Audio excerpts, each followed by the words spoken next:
So good afternoon, everyone in Europe, and good morning for those in Latin America. I guess for some it's really early.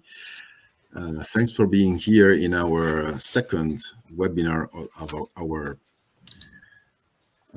webinar series, free webinar series. My name is Bruno Vicenti. I'm actually responsible for the dissemination of this project START from the European Powder Metallurgy. And yeah, I will not take much time from you before starting the real webinar. I just would like to share with you some things that will happen during the day. So we have three presenters.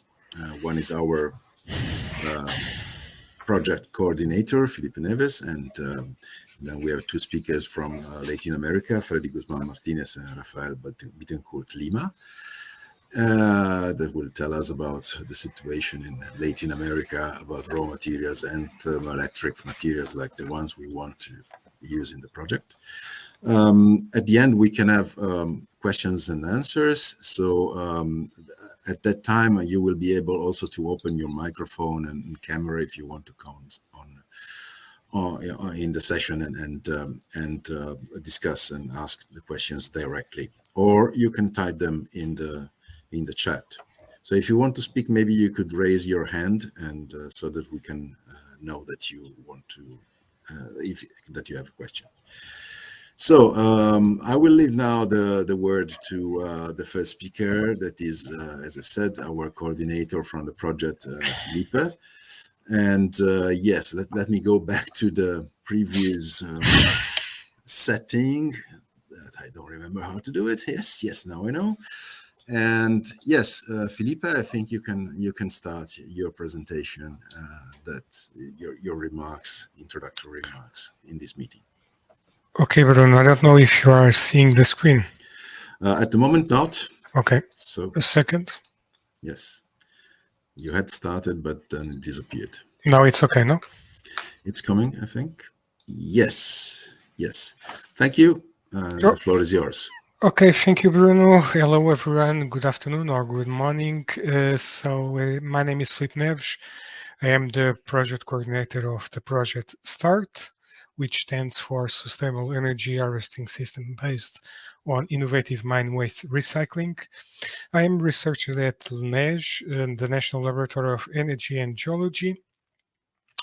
And today I will make a very brief general presentation of the START project, such as the description of the consortium, the main objective of the project, and also the main outcomes.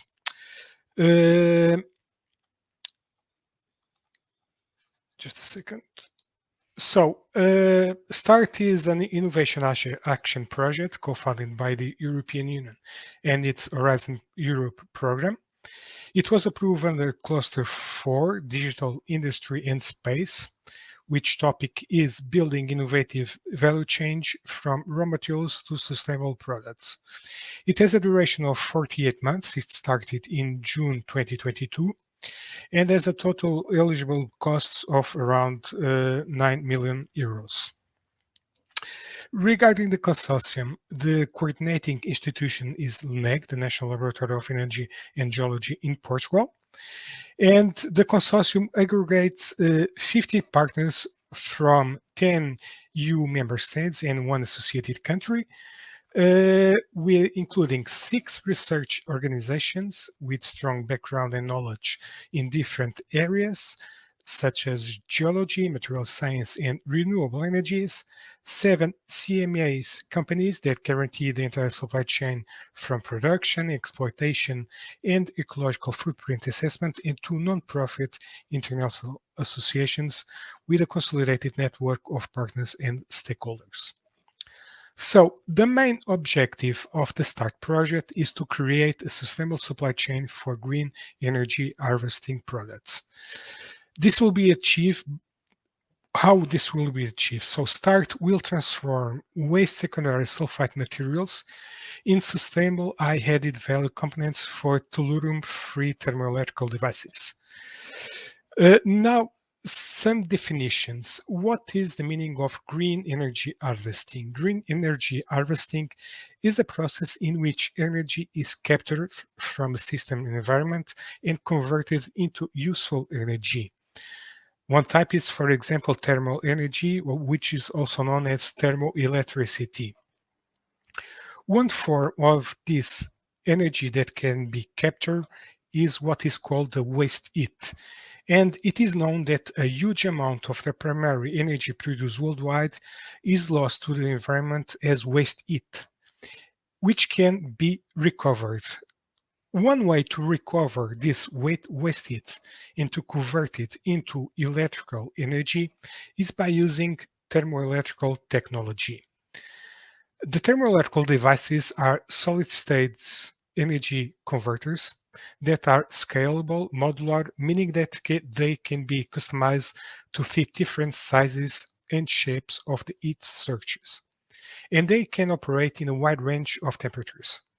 Here we can see two pictures of two thermoelectrical devices prototypes that were developed by two of the START partners, RGS Development and Technology. However, the current commercial thermoelectrical device rely on tellurium-based materials, which, and this element, the tellurium, shows some issues regarding its abundance and also some issues regarding the geographic concentration of production, which is mainly produced in China. So replacing tellurium-based thermoelectrical materials is a key issue. And how we are going and we are approaching this in START is by using more abundant materials like the sulfite materials. One of these type of sulfite materials will be Tetrahedrite, the mineral from the Tetrahedrite mineral series, which possess very good thermoelectrical properties, and also it's a mineral that is very abundant and can be found all around the world, as it is highlighted here in this world map. So the concept of the START project is to transform mining waste into waste heat recovery materials. And this implies many different activities. The first one is to recover and use of mine wastes, the identification of the most suitable sulfite materials to be applied and to be integrated in the thermoelectrical supply chain for producing the thermoelectrical materials. After that, we have the material processing, the processment of the thermoelectrical material that will incorporate those secondary sulfite materials. This will be achieved using two different technologies, powder technology and rapid solidification. And this also involves some modeling activities, for example, attaining or have a notion of the best composition for the thermoelectrical material that we want to produce. And then we have the activities regarded or related to the production of the thermoelectrical device, which implies the design of the device, simulation activities, production, and the characterization of the device. The activities regarding the characterization are not only concentrated on the device, on the thermoelectrical device, but also on the minerals and on the materials that will be processed using advanced characterization techniques.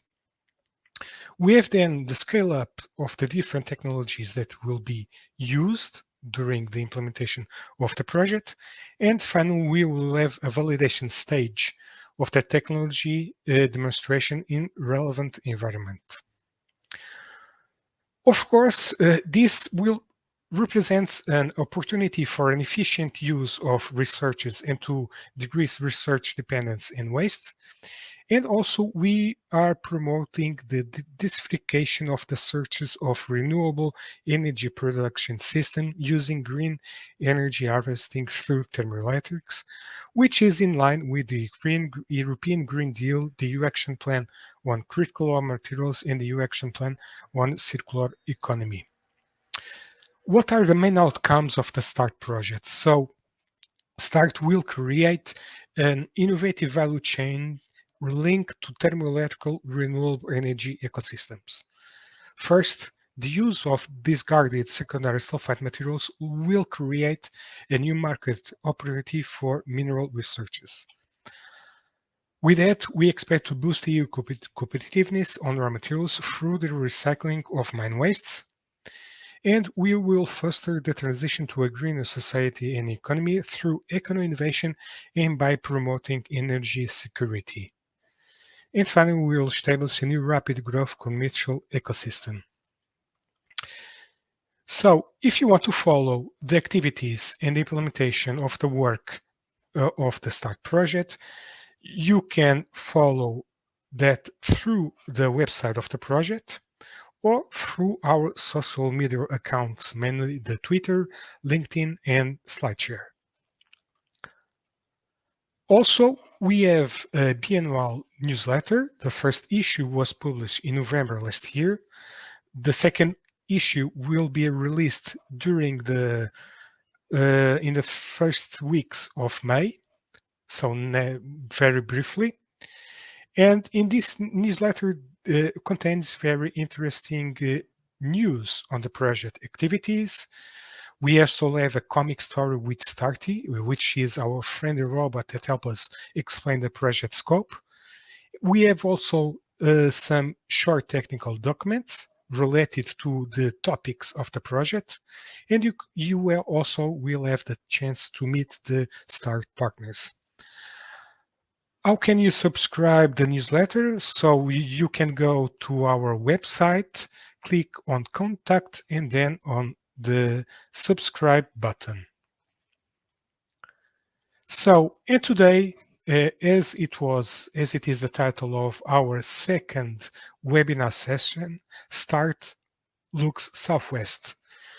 In fact, with presentations from two Latin American members of the Association of the Ibero-American Geological and Mining Surveys, which is one of the project START partners, that will discuss about the critical raw materials and about the availability of tetrahedrites in Latin America, in this case more specifically in Brazil.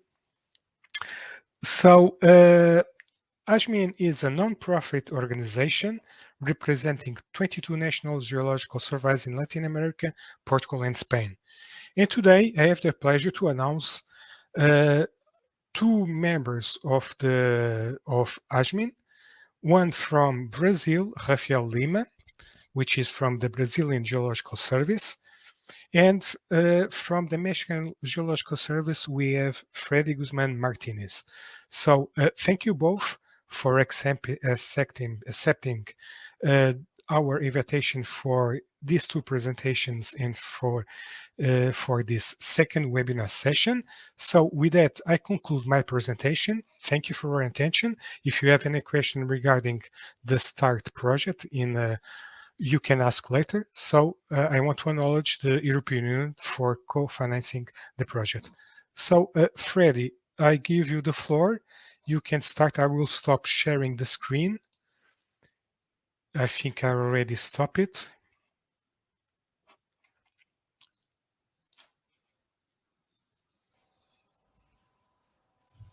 Yes, Fredy, you're muted.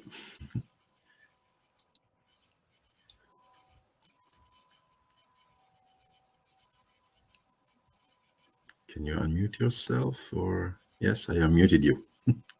Yeah. So you just need to share. It's coming.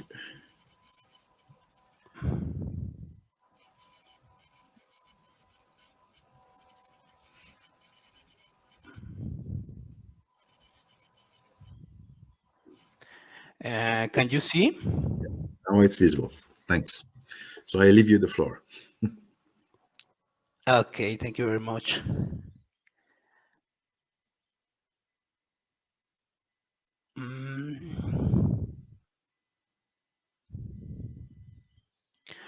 Okay. Good morning from Mexico. My name is Fredy Guzmán. I'm here on behalf of the Mexican Geological Survey and on behalf of ASME. First of all, I am really grateful with Daniel Oliveira, Felipe Neves, and Bruno Vicenci for the invitation at this STAR webinar. Today, I talk about critical raw materials in mining environmental liabilities, a review. Okay.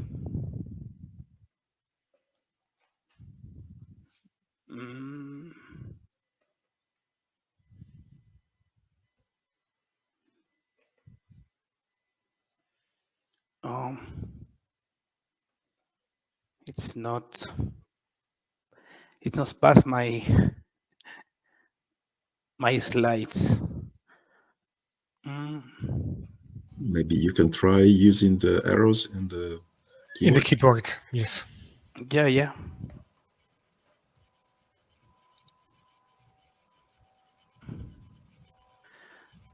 I'm sorry.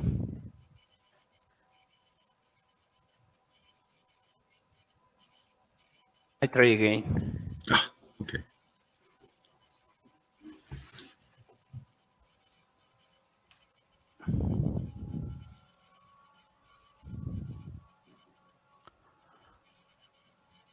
And normally the keyboard should be always working.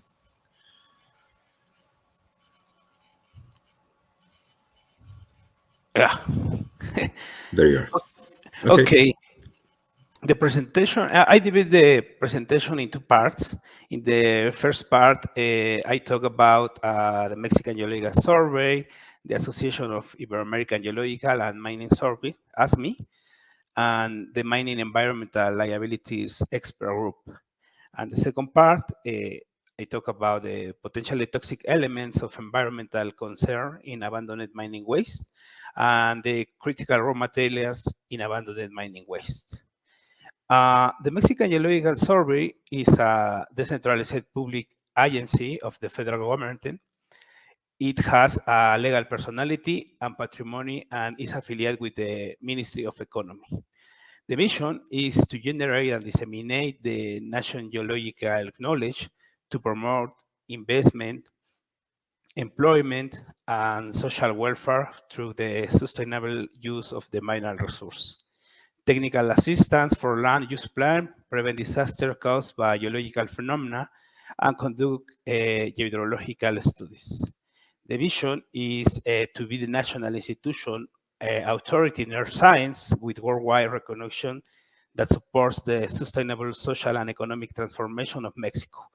The thematic areas for the Mexican Geologic Survey are cartography, mineral resource, hydrology, geoscience, and environmental geology. On the other hand, the Association of Ibero-American Geological and Mining Survey is a nonprofit organization founded in 1993, representing 22 national geological surveys in Latin America, plus Portugal, Spain, and Catalonia. The mission is contribute to the socioeconomic development of society through cooperation among its members, contribute the institutional strength of associated geological and mining surveys, and the vision is to be an organization capable of providing geological knowledge of the territory in order to respond to the growing social sensitivity in aspects such as prevention and mitigation of disasters, rational and sustainable use of mineral and water resource, soil and water pollution as a consequence of mining activity. The ASME structures are divided in General Assembly, Board of Directors, and the General Secretary. The General Secretary coordinates the expert groups. One of them is the mining environmental liabilities. In the mining environmental liabilities group, we are co-workers of Geological surveys of Argentina, Colombia, Costa Rica, Cuba, Ecuador, Spain, Honduras, Venezuela, Uruguay, Portugal, Peru, and Mexico. And we have 3 publications in the ASME webpage. The first one is a document that try about knowledge and perception about mining environmental liabilities. The second one is a technical glossary of mining environmental liabilities management. And the third is a handbook for the inventory of mining environmental liabilities. We have a methodological guides being development, a handbook for environmental risk assessment of abandoned mines, and a guidelines for the reprocessing and reuse mining of environmental liabilities. All this information you can see, you can download in the ASME web page. Okay. The most important for this topic of us is the mining waste. The mining waste because can be contain potentially toxic elements. These can pose a major and chronic risk to human health and the ecosystems, and can produce, for example, acid mine drainage, leaching, soil contamination, vegetation loss, land degradation, and among others. We defined 13 potentially toxic elements of environmental concern in mining wastes. 11 we take directly for the European Commission decision completing the definition of inert waste from the extractive industry, and then arsenic, cadmium, cobalt, chromium, copper, mercury, molybdenum, nickel, lead, vanadium, and zinc. In addition to these 11 lists of European Commission, we add 2 elements: the selenium, which can be relevant in coal mining waste, and antimonium, which can be associated with metal sulfide ores, often in the form of antimons. These elements are relevant and are concerns in the environmental issues. But some of these elements have a function for plants or for animals or humans. For example, nutrients. But in elevated concentration, these elements can be toxic for animals or for plants. On the other hand, we have the European Union list of critical raw materials for this year. And this list is constructed by supply risk and the economic importance. And in the red dots, you can see the critical raw materials. In blue dots, the raw materials. But one of these elements are potential toxic elements too. For example, arsenic, vanadium, antimony, cobalt, or molybdenum, chromium, nickel, selenium, zinc, lead, cadmium, copper. And mining waste usually have high concentration of these elements. It's for this that it's important to study the mining waste because some of mining waste have a lot quantities of these elements. In this presentation, we focus in antimony, arsenic, cobalt, copper, vanadium, and nickel, because are in the list of critical raw materials for the European Union. Copper and nickel do not meet the critical raw materials, but are included as strategic raw materials.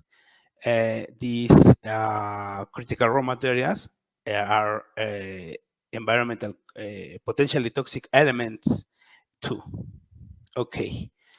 The first one, antimony, it can be found in tailings derived from the mining of antimonite or stibnite, valentinite, sulfide and complex for copper and antimony, or lead and antimony, and mercury and antimony sulfides and oxides. In addition, core and petroleum contain relevant amounts of antimony.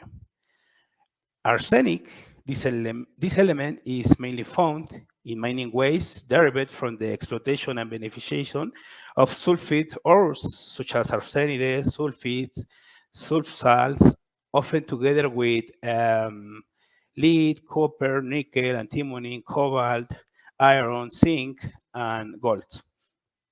The most common arsenic-containing minerals are arsenical perite, arsenoperite, long lead, ralgar, orpiment, cobaltite, nickelite, and scordite. About the cobalt, this element is contained in a wide variety of mining waste from cobaltite, cationite, carolite, sphalocobaltite, cobaltpendite, zirconite, among others. The presence of cobalt has been documented in mining waste, a total concentration of up to 40,000 ppms. Regarding copper, it is one of the most common potential toxic elements in mining waste and derives mainly from the beneficiation of sulfide ores. The most abundant minerals is chalcopyrite, whose leaching potential, environmental acidification, and adverse effects on human health and the environmental have been widely and extensively investigated. About the nickel, unlike other potential toxic elements, this element is naturally present in all types of rocks and soils in a wide range from trace to relative high concentration. Therefore, it's present in almost all types of mining waste. Likewise, this element is highly valued by the alloy manufacturing industry. Therefore, nickel mining contributes mainly from the extraction and beneficiation of pentlandrite, millerite, and garnerite. Regarding vanadium, vanadium can be found in tailings from copper, gold, porphyry mining. To cite one example, it is known that in 2004, the Mount Poly tailings and bridge in British Columbia, Canada, discharged approximately 25 million meters of tailings into the Queensland River watersheds, exposing total contents of between 86 and 295 ppm of vanadium. The most important of vanadium minerals are vanadinite, discovered in Mexico, and roscolite. Information about the vanadium in mining waste, as well as its environmental significance, is scarce. Okay. According to Rosario Beltré, the research of mining waste for remining is not new. This kind of analysis aims to provide a first step to promoting mining waste recycling and circular mining. an initiative to will also help to mitigate the environmental damage derived from abandoned mining waste. The three important criteria when you study mining waste are the element contents, the tonnage, and the market price. For example, we in this table, we have three abandoned mining facilities, which these authors studied. For example, the cobalt, it's have a the mining weights have a concentration to 16 ppms to 37 ppms. For example, cobalt. Other examples, for example, arsenic, it's important from 3,660 ppms to 31,000 ppm. This is very important because these concentration are composed to the health or to the environment.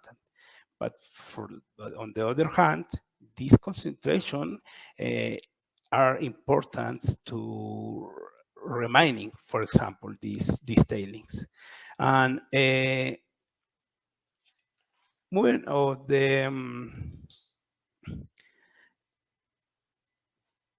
the other slide, we can have other examples for the other kind of mining waste. For example, concentration of arsenic, cobalt, copper, nickel, antimony, and vanadium in mining waste in Sonora in Mexico.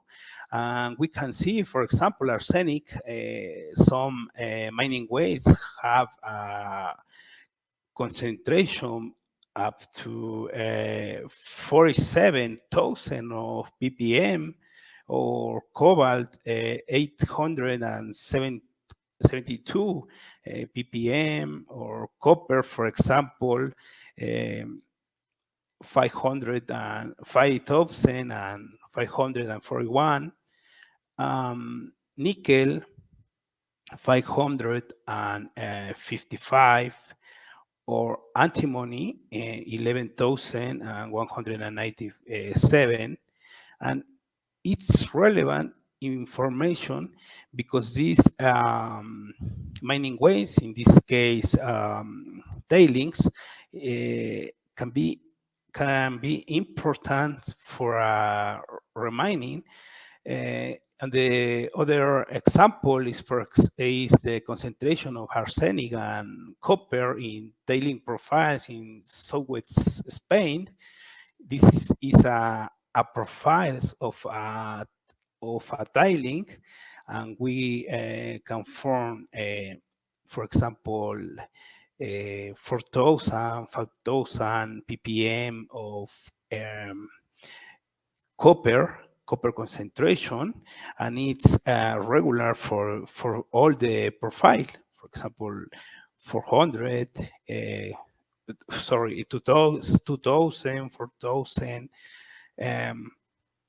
Other examples in other mining waste from different published works, and select from CERN database. CERN is the Chilean Geological Survey, for example, and the levels of copper are very important. For example, 5,000 ppms, or 4,000, for example. Some remarks. There is a real potential for the reuse of abandoned mining waste.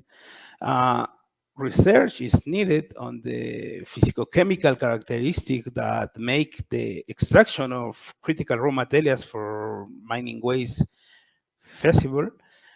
Reducing the critical raw materials present in the mining waste is a viable remediation alternative, and an inventory and characterization of the mining waste are required to have a clear idea of the valorization. Finally, I would like to thank my colleagues of the mining environmental liability groups who support me with some information for this presentation, especially Julio Cesar Aran Gonzalez from the Spanish Geological Survey and Giovanni Balcero from the Colombian Geological Survey. Thank you very much.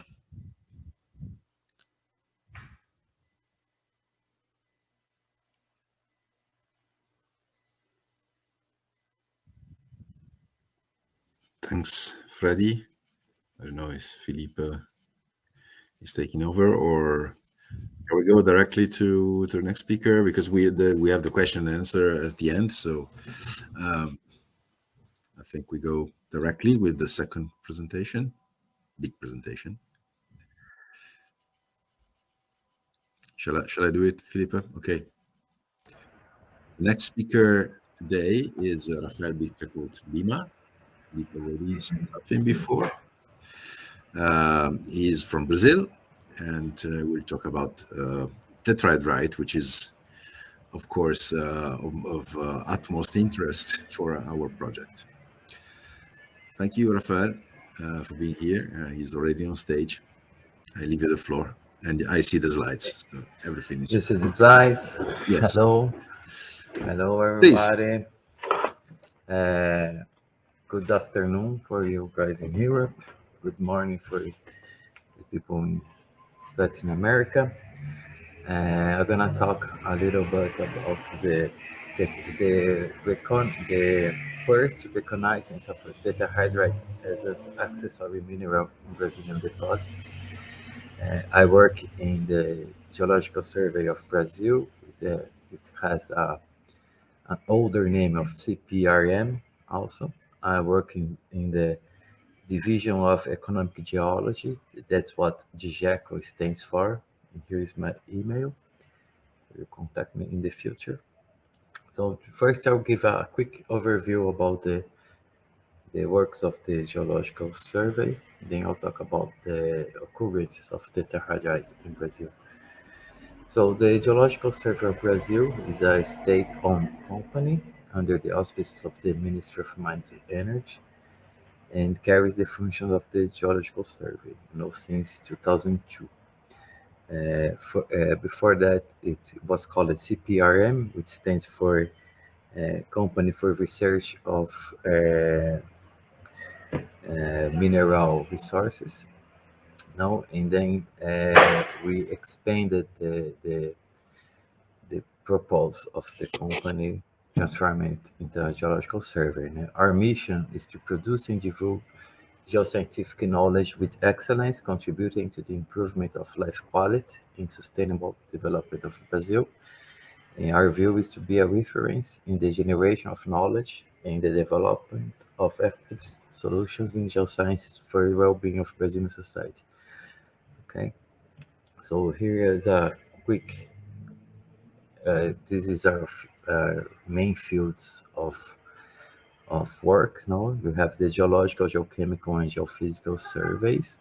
Go support for land use, mining activities, geological hazards. We have the hydrogeological surveys. We do monitoring of rivers and groundwater in the entire country.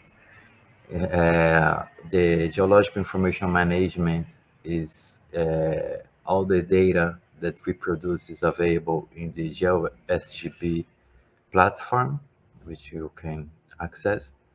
And we have laboratories of chemical and mineral analysis to support the development of all these activities.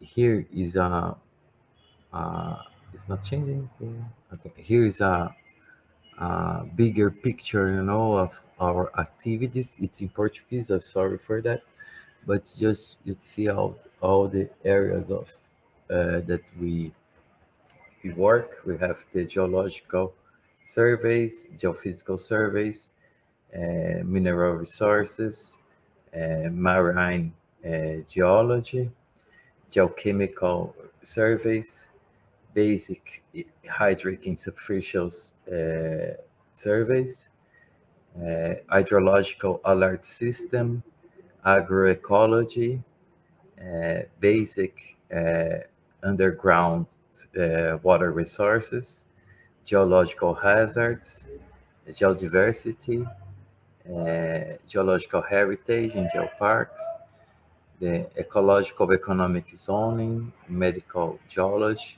and recovery of areas degraded by mining. This is our main actuation, you know. So we have also lots of service with geoprocessing and remote sensing, information technology, laboratory of mineral analysis, a museum of earth sciences, paleontology. So we conduct some international and national joints. Have a library network and a little library. I don't know how to say in English. Sorry, it's a library from the rocks. No? So we're gonna. This is our office in Brazil. You know, we have 8 superintendencies, which are our nuclear organization. You know, and along with that, we have 3 residents, which are our smaller offices. It's 6 nucleus, which are the residents and nucleus. They work together with the local superintendents. We also have 10 little techs, you know, the rock, and this is just a big picture. I'm sorry for this is all in Portuguese. I couldn't find it in English yet. But that's it. So let's start talk about tetrahedrite. The history of tetrahedrites. I mean the history of sulfides in Brazil. You know, it began with gold in the 16th century. You know, the first finding will be here near São Paulo in 1556, but it was just alluvial small deposit, and then followed by colonial exploration. The gold mines of the Iron Quadrangle was found in late 17th century, and afterwards, after the War of the Foreigners, where the Paulistas were expelled from the Minas Gerais, the other discoveries happened, like north of Goiás State and the Cuiabá in Mato Grosso State. This was the colonial phase of gold in Brazil, you know. And now we have all this Amazon frontier is from the 80s, 1980s, from to now. So this is just to give you a picture of the gold and sulfide exploration in Brazil. You know? I'm gonna start talking about the Iron Quadrangle, which is the most important mineral province in Brazil. Now, the Iron Quadrangle has this name because it looks like a quadrangle, you know, with iron ridges. Now, it comprises crystalline basement rocks, granitoid gneissic terrains of Archean age, with some greenstone belts on it, and above that we have the Paleo and Mesoproterozoic metsedimentary Minas supergroup, which hosts the iron deposits, Itacolomi group in Espinhaço supergroup. Now, tetrahedrite was we don't have a comprehensive data set of tetrahedrite discoveries already yet, but we, in a quick research, we identified tetrahedrite in 3 deposits in the quadrilateral. The Morro Velho deposit, which was the largest one and the historically more explored, with from the 1834 to 2003 produced from 307 tons of gold to 470, depending of the source. Yeah, of gold. It was the longest running mine in Brazil. It stopped production in 2003. It belongs today to Anglo Gold Ashanti, who also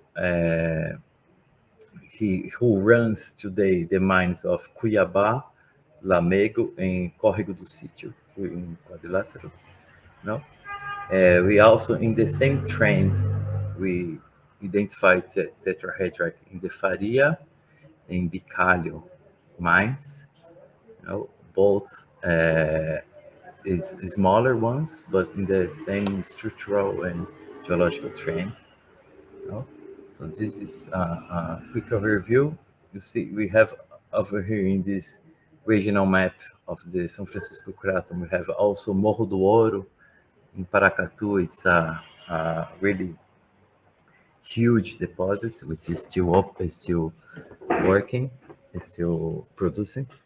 You know, just to take a quick glance, you know, the gold mineralization here in the iron quadrangle is associated with Algoma type banded iron formation and metasediments with Archean hydrothermal alteration, and it was affected by a compressional tectonic regime around 2.7 billions of years ago.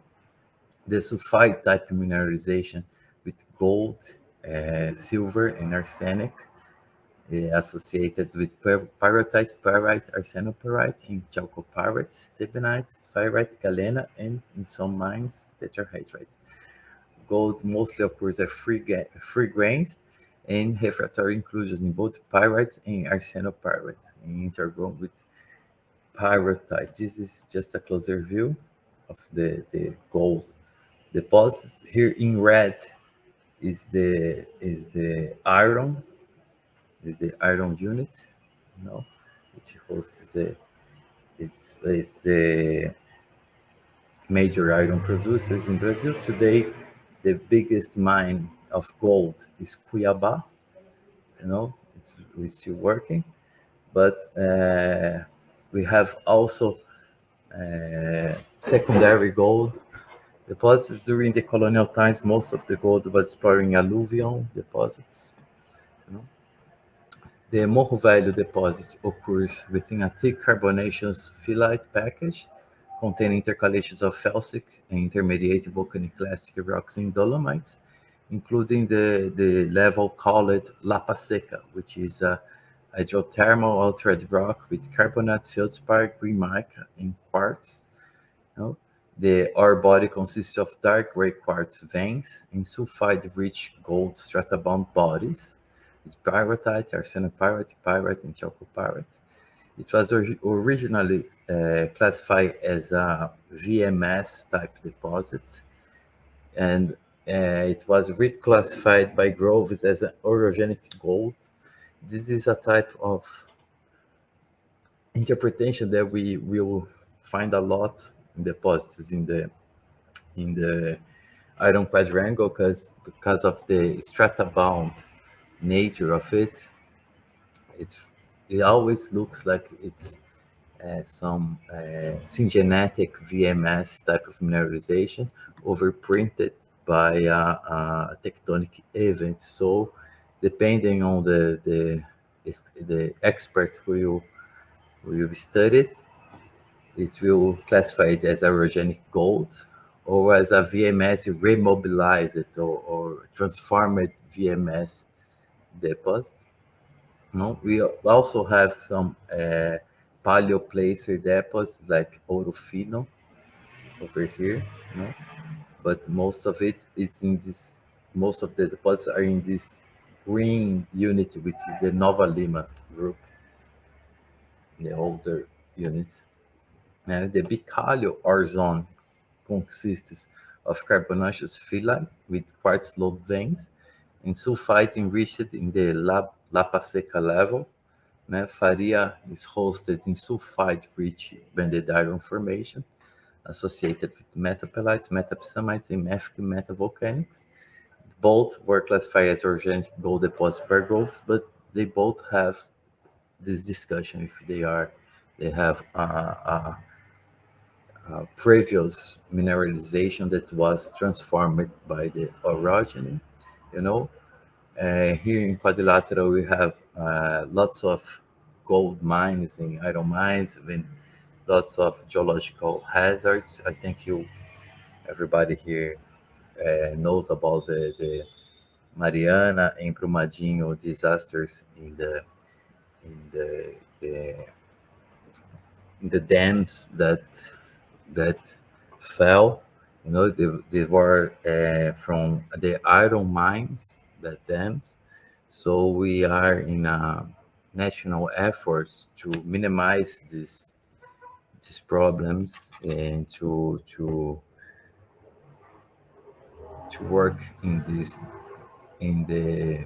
older dams and huge dams that we have, from west. The other, though, I'm gonna fly to the middle Brazil, here in the Goiás state, where we have we call it the Goiás magmatic arc. It's a magmatic arc, Neoproterozoic in age. It's divided in two segments. The northern segment is called the Mara Rosa magmatic arc, and the southern segment is the Arenópolis magmatic arc. They are separated by the arc and greenstone belt nuclei of Crixás. And here we have a Neoproterozoic history of 900 to 77 million years ago. Intrusion of tonalite dioriticity rocks. In 750, continental arc of volcanism. The arrival of the arc in the continent, and to 66 million years ago, we have felsic volcanic and granitic rocks intruding in the Gondwana assembly. And we have post-collisional magmatism 500 to 504 million years ago. Here is another map with a little more details, and it shows the more significant deposits, mineral deposits of the magmatic arc. There is a huge difference in the northern sector. You have green schist metamorphism, and in the southern part you have until amphibolate phases to granulate phase metamorphism. So in the first setting, in the 900 to 700, we have intraoceanic setting, with the formation of the copper gold porphyry deposits of Chapada, which is here, and the gold, silver, and barium volcanogenic deposit as Zacarias here in B. You see in this map, this region here is the oldest on with this dioritic and mafic sequences, and the interoceanic arc. In this part here we are talking about the continental arc, which is a little younger. Here I'm gonna give a zoom in this region. Here is the Mara Rosa arc. It's divided in two sectors. You have this older sector with diorites and mafic to felsic volcanics, intermediary to felsic, and in this part we have the continental arc. you know. And so what is called the Mara Rosa deposit is actually two deposits. You know, we have here the Posse deposit, which is hosted in acid volcanoclastics, but it's a supergene gold deposit. And here is the Zacarias gold silver barium deposit. Both were discovered in 1980 by Mineração Colorado, which belonged back then to BHP, and later was acquired and mined by Western Mining Corporation in the 90s, and both produced 4.82 tons of gold. Today, the biggest mine is the Chapada mine, which is a copper gold mine. It was discovered by Inco in 73. In 2003, it was acquired by Yamana, which started production in 2007. And in 2019, it was acquired by the London Group. It's one of major copper and gold producers of Brazil today. So here we're gonna zoom in this Zacarias mine, which we identify tetrahedrite. The Zacarias mine is hosted by layer amphibolite with concordant lenses of quartzite, comprised of quartz, barite, barium muscovite, relacerite, pyrite, minor sphaerolite, galena, chalcopyrite, zinc spinel, magnetite, electron, fibergit, and boulangerite, according to Paul 94 in his master thesis. Other minor gangue minerals such as hornblende, lepidolite, plagioclase, and biotite. The reserves today is 0.65 million tons, or 4.36 grams per ton of gold and 48 grams per ton of silver. No, it's interpreted as a modified VMS deposit. This image, this map here comes from the master thesis of Jessica Meire, and shows the pit, the open pit, and the waste pile of this deposit. This is a Google Earth view of it. This is the open pit, and this is the waste pile. It today is known as Mara Rosa's Blue Lake. It's a tourist attraction in the city. You guys are zooming in. It's the lake, the pile. Is the pictures from the master thesis of Jessica. Here is a nice view of the lake. Here is the pit itself. No?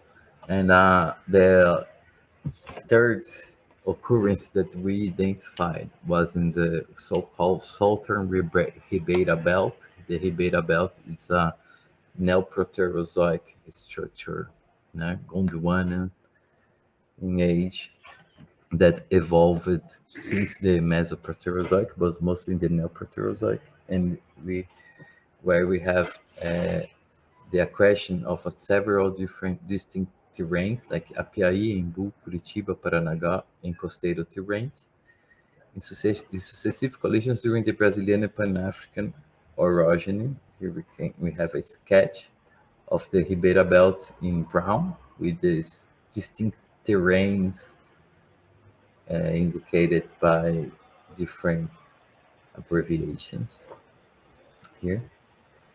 The Apiaí terrain, where is the mineralization is in, is an association of lithostratigraphic units from distinct environments and ages in tectonic contact through strike-slip shear zones such as Ribeira and Lancinha shear zones, which are the main shear zones.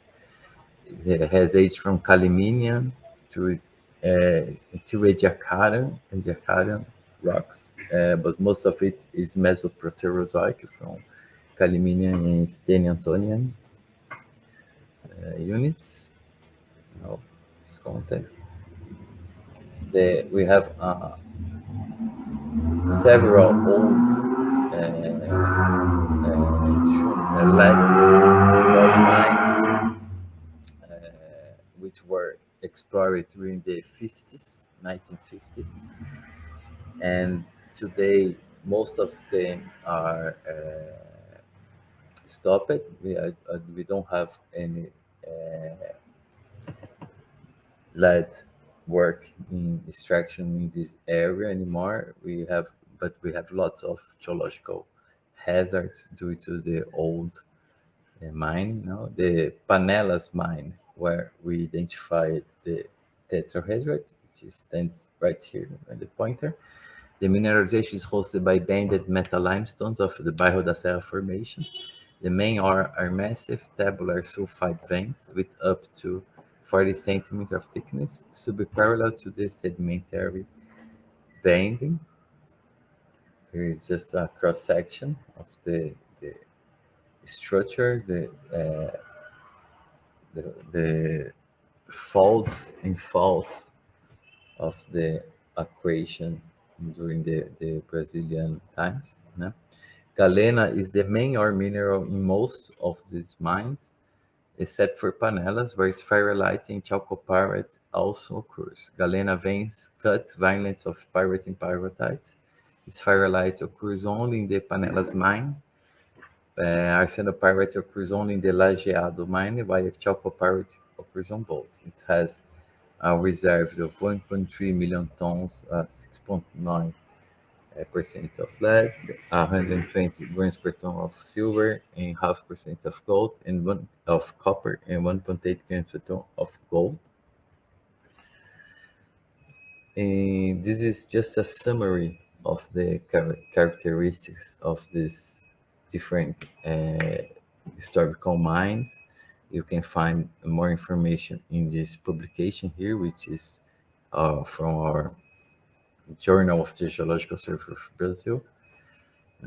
In this region also, which is close to São Paulo and Curitiba cities, regions, it has a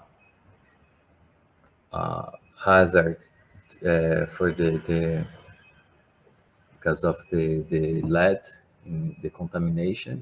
This is just a paper news from the 2001, and doctors go to Adrianopolis to heal people intoxicated by lead. This is a doctor thesis which was published talking about the lead concentration. Here we have just a graphic showing that we have lead in the contaminating children, something like that. So we have a lot.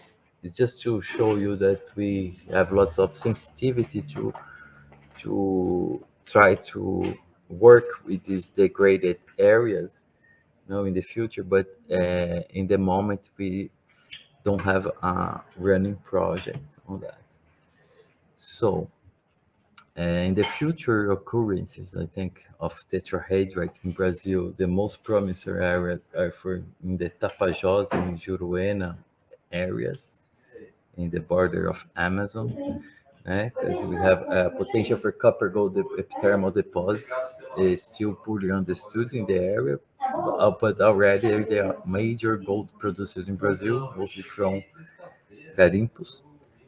And also, I'm pretty sure that we must have unlisted occurrences in the gold and copper deposits of the east coast of Brazil, because that didn't identify tetrahedrite, but I'm pretty sure that we can have more, because we have these three environments, the Archean iron quadrangle environment, the Neoproterozoic island arc environment here, and the stable platform of Mesoproterozoic here in the Ribeira, Southern Ribeira, that may have more tetrahedrite than we already know. So I want to say thank you to you. I think the message is that we still don't have a comprehensive catalog of our raw materials in mine wastes, and we are starting to develop projects to do the circular economy in these mining wastes, and we have let's say a governmental sensibility to do it. But it's just a quick overview. Sorry for my terrible English, and thank you all. I'm open for questions. Thank you, Rafael. Thanks for your presentation. I think both presentations were interesting. I must confess I'm not a geologist, so I was a bit lost, but I guess that most of the attendees really enjoyed that. So now it's time for discussion. So I will open actually the possibility for everyone to ask questions. We'll go into discussion mode, as we call it. And okay, we go to the big screen. So if there are any questions, now you can just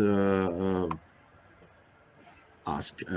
Just put something on the chat if you want to speak, and I can open. You can open your microphone and pose the question.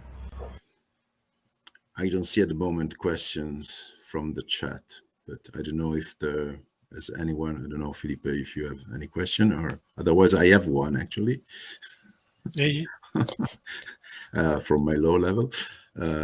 So what I understood, maybe it's more for Fredy than for Rafael, but also Rafael can answer. I mean, I've seen the concentrations of, we're looking at antimony, I think, mostly. And I've seen concentrations varying in the different places. But as a side person, what is there a threshold from where you can start having thinking that something is viable technically and economically? Is it possible to recover this material from these wastes? Who wants to? Maybe Fredy before, and maybe Rafael also has something to say. Fredy? You muted for some reason? No? You're not muted, so maybe something wrong with the microphone. We cannot hear you. So maybe Rafael? Do you hear me? Yeah, now yes. Okay.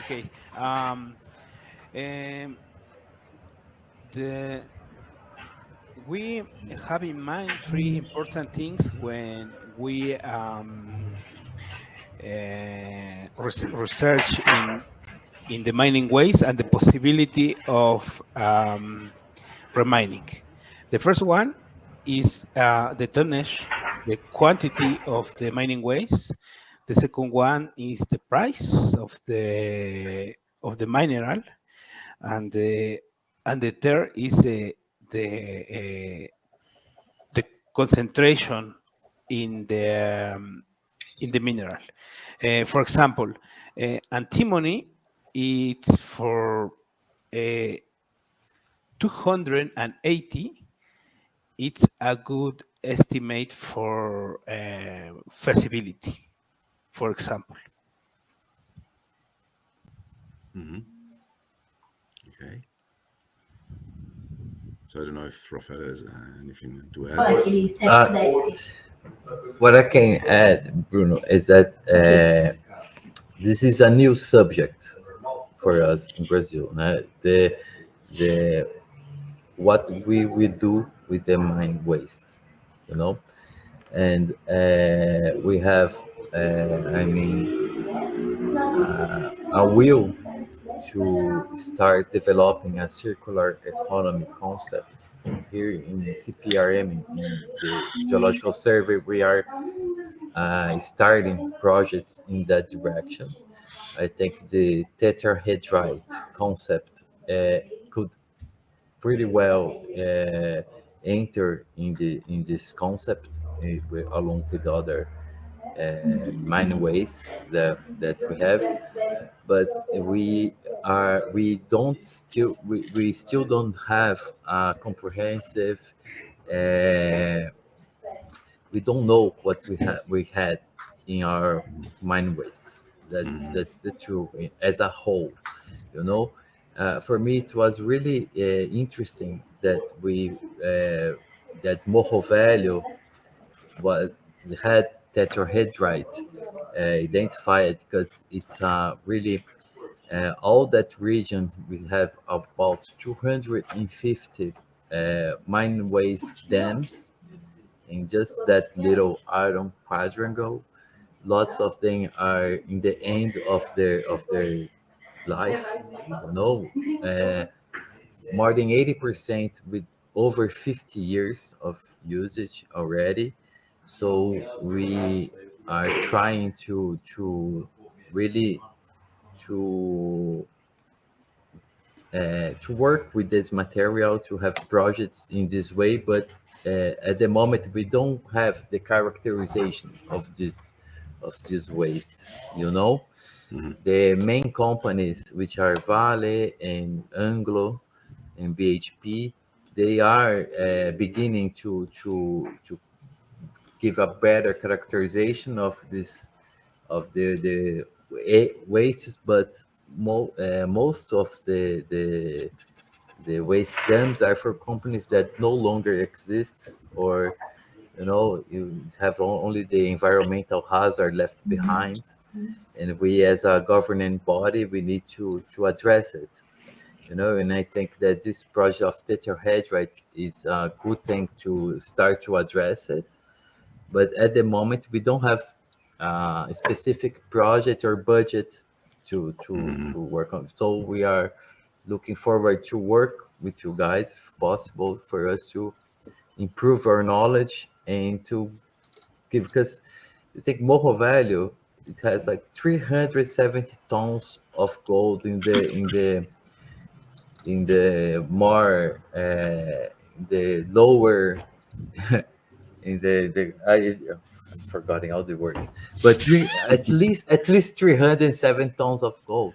You know, Yeah. it's, I mean, it's a huge volume of waste materials that we Clearly. have there, you know, and we have more than 100 historical mines in the region. So I think we have a great potential for to have tetrahedrite, but lacks characterization of it. That's the main Thank, focus. thank you. Thank you. And in so distinct geological environments, you know, it's like VMS. So with this distinctive geological environments, I'm pretty sure that in other Brazilian provinces we have tetrahedrite as well. As well. It's still uncharacterized. That's it. Felipe, you had a question, or because I stopped you, but otherwise there is something in the chat.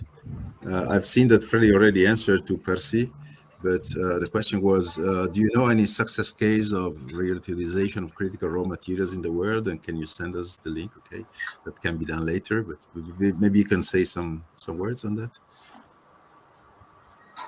Fredy? Can you list some example, maybe? Yeah, exists a lot of case. I know case in Spain, for example, in Germany, in Peru, and in Mexico. But exists a lot of case of exit for remining the mining wastes. I can send you the information. Great. And then I see on screen also Anna. Maybe she wanted to ask something, because I see her on screen. Just switching on the microphone, maybe. And Esther. No. Okay. Maybe No. Esther wanted to say something. No, I won't speak about Bruno, but no, it's not necessary. Okay. It's not necessary now. No. Okay. So any other questions for the speakers? maybe just it seems so.